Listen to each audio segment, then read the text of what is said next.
السلام علیکم۔ عباسی تحریک اور انقلاب۔ یہ واقعہ دا عباسیڈ ریولوشن اور دا ارلی عباسیڈ کیلیفیٹ نامی کتب میں مفصلاً مذکور ہے۔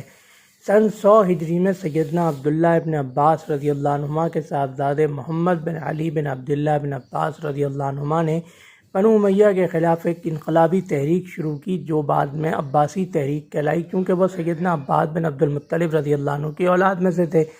سیدنا عبداللہ ابن عباس رضی اللہ عنہما کے پوتے حضرت محمد بن علی رحمہ اللہ نے اس تحریک کو پھیلانے کا ایک نرالا اور اس زمانے کے حساب سے منفرد طریقہ اختیار کیا۔ انہوں نے جتنے بھی عالم اسلام کے علاقے تھے ان میں اپنے دعات یعنی داعی پھیلا دیے، اپنے نقیب پھیلا دیے، ان کے ذریعے اس دعوت کو وہ پھیلاتے رہے۔ 26 سال تک انہوں نے اسی طریقے پر کام کیا۔ اس دوران میں آپ کو بہت سے مؤثر داعی بھی ملے، جن کی وجہ سے کئی علاقوں میں ان کی دعوت ترقی کرتی گئی۔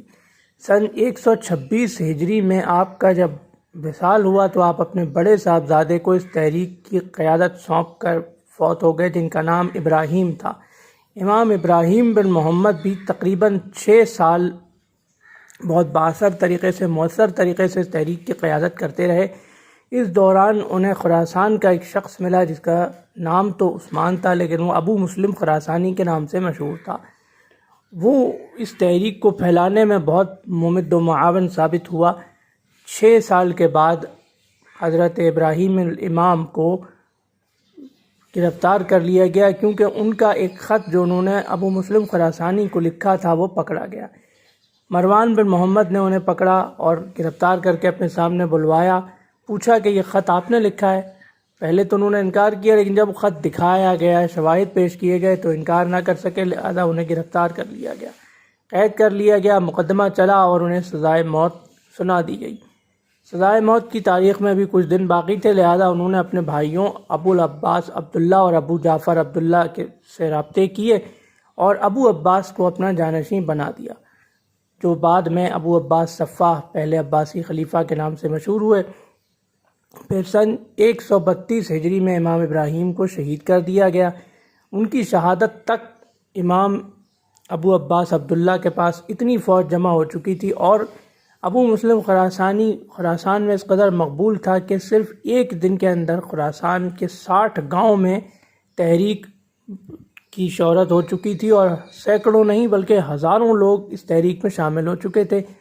بنو ہاشم کی فوجی قوت پہلے ہی ابو عباس کے ساتھ تھی، چنانچہ ایک خاص دن مقرر کر لیا گیا امام ابراہیم کی شہادت کے بعد کہ اس دن تمام خراسان کے عباسی سیاہ لباس پہنے عربی بولنے والوں کو قتل کر دیا جائے، کیونکہ عربی بولنے والے زیادہ تر بنو امیہ کے ساتھ تھے۔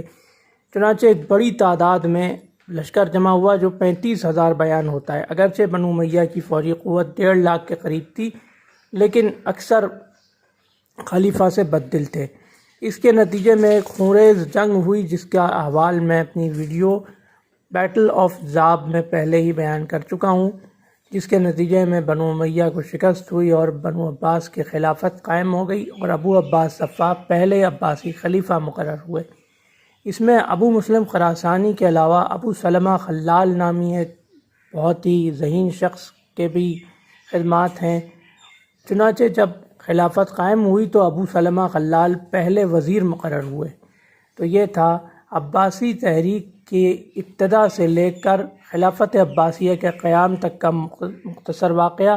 انشاءاللہ اگلی ویڈیو میں ہم خلیفہ ابو جعفر منصور کے کسی واقعے کے ساتھ حاضر خدمت ہوں گے۔ اللہ حافظ۔